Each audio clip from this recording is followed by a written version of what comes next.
Selamat sore, perkenalkan saya Brigita Krishandra dengan NIM 124220010 dari kelas Sistem Informasi A. Di sini saya akan menjelaskan mengenai basis data dari Bookstore. Oke, untuk yang pertama ada latar belakang.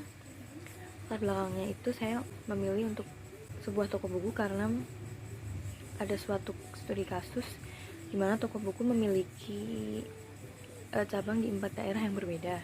Para pemilik mulai bekerja sama untuk bertanggung jawab di masing-masing daerah tersebut.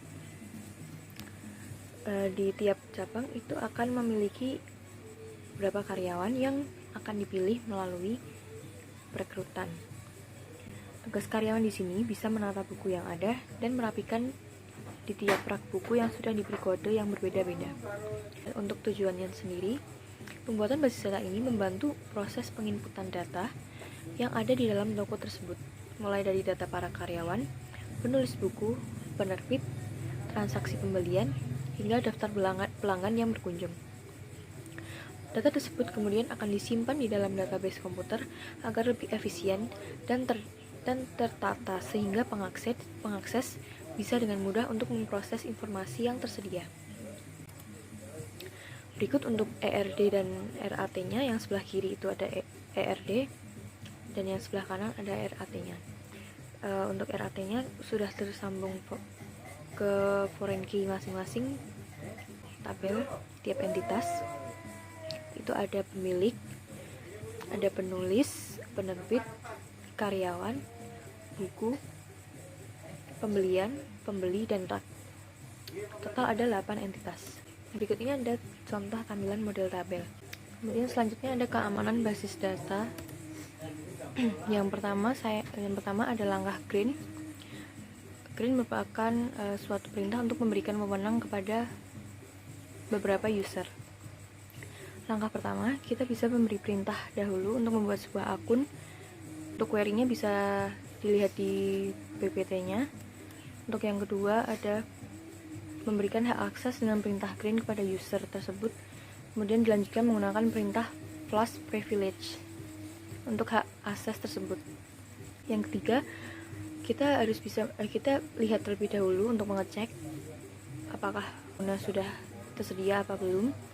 Kemudian yang terakhir, kita tinggal implementasi di dalam prosesnya. Yang kedua ada revoke. Revoke sendiri merupakan suatu perintah untuk mencabut wewenang yang dimiliki oleh pemakai. Dari basis data yang ada, perlu untuk mencabut hak akses pengguna tadi untuk melakukan perintah update. Contohnya bisa dilihat di PPT, dan untuk contoh nyatanya juga ada di bawahnya. Yang ketiga ada backup. Backup merupakan proses untuk membuat duplikat dari suatu basis data dan melakukan logging file atau program ke media penyimpanan eksternal. Perintah yang dimasukkan ke dalam basis data bisa dilihat di PPT-nya saja. Kemudian yang terakhir ada recovery. Recovery merupakan suatu upaya atau perintah untuk mengembalikan basis data ke keadaan yang dianggap benar setelah kegagalan. Yang pertama, kita lakukan terlebih dahulu untuk membuat database yang baru. Yang kedua, melakukan kembali perintah untuk mengembalikan basis data sebelumnya ke database yang baru sesuai dengan namanya. Perintahnya berbeda dari proses backup, namun sekilas memang seperti sama.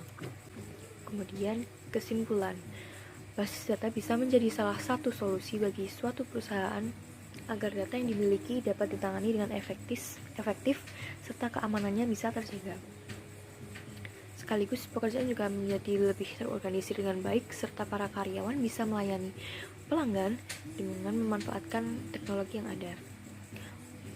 Untuk keamanannya sendiri juga dilakukan agar beberapa pihak anonim yang tidak bertanggung jawab dalam kesulitan untuk mengakses data suatu perusahaan yang ada di dalam komputer. Sekian presentasi saya. Terima kasih, selamat sore.